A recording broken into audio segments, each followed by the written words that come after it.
Hello everyone. So today we are going to cover shortest unsorted continuous subarray. So we are given an input of an integer array and we have to return the length of shortest contiguous subarray which is unsorted. So let's understand this with an example.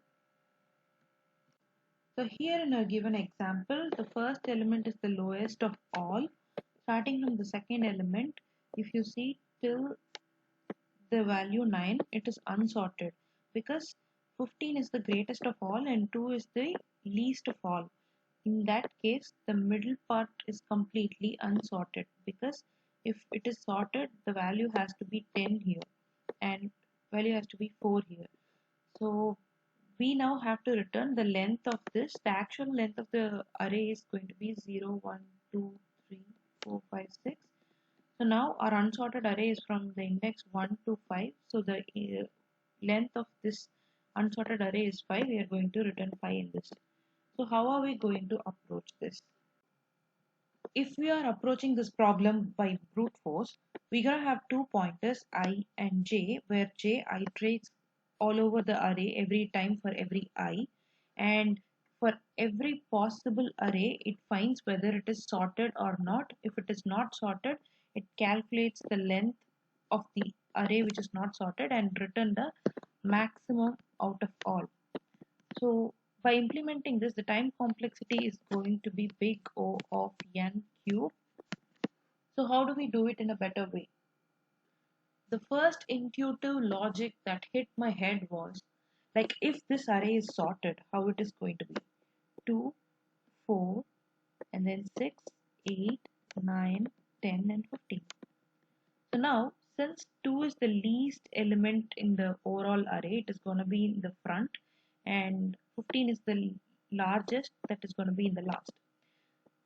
Since our array, in given array, 2 and 15 are in the first and last position, we clearly know the elements between 2 and 15 are unsorted. So what is the actual difference between the sorted array and unsorted array? The actual elements which are in order will be the same till it starts changing or starts becoming unsorted. The same way from reverse, all the maximum value will be in descending order till its unsorted array ends. So we can see clearly the first value here in unsorted array and sorted array are same. The last value also same. But from the second value, it starts differing, which means from the second value, it is unsorted. Same way, last but one value is differing towards right. In this case, here's where our unsorted array ends. Before this and after this, the array is sorted. So we are going to have another array which is the sorted form of the actual array given. So the second array is the sorted form of actual array. We're going to have one more temporary array which is actually sorted, and we're going to compare from the first where our array starts changing. So when we find a point where our array is changing, that is going to be our starting point. Same way we are going to understand from where from reverse it is going to start changing. That is going to be our end point. So now the difference between start and end is going to be our output. This algorithm actually works in big O of n log n, where n is the number of elements in the array and log n is used to sort the given array. Also, it is used an additional space of big O of n because we are going to have a temporary array. So let's see how we're going to code it. As I said, we are going to have another temporary array.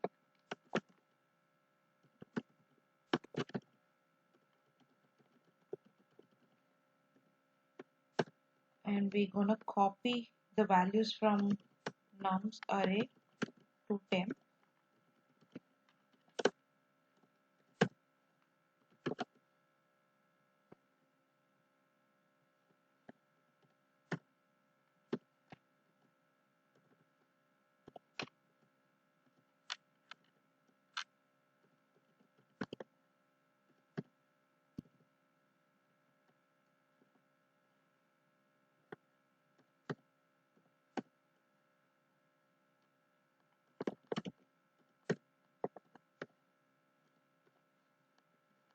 we're gonna sort it.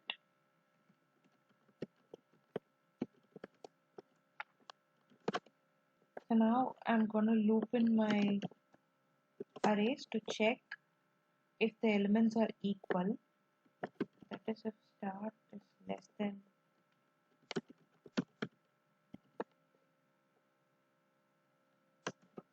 and if my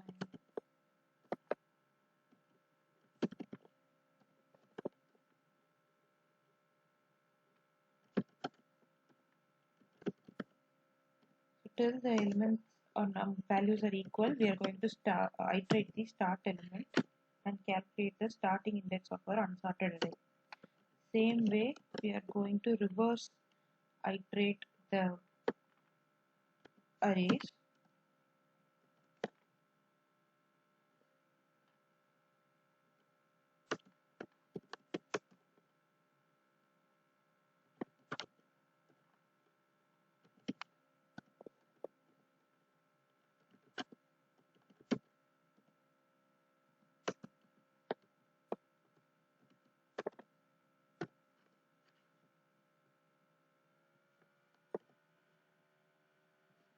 So now we are checking if our end is less than start, which means we don't have the unsorted array in our given input. In this case, return 0. If not, return end minus start plus 1. Let's run.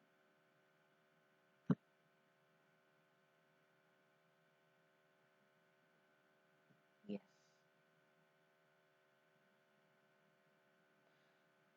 Yes, our solution is accepted.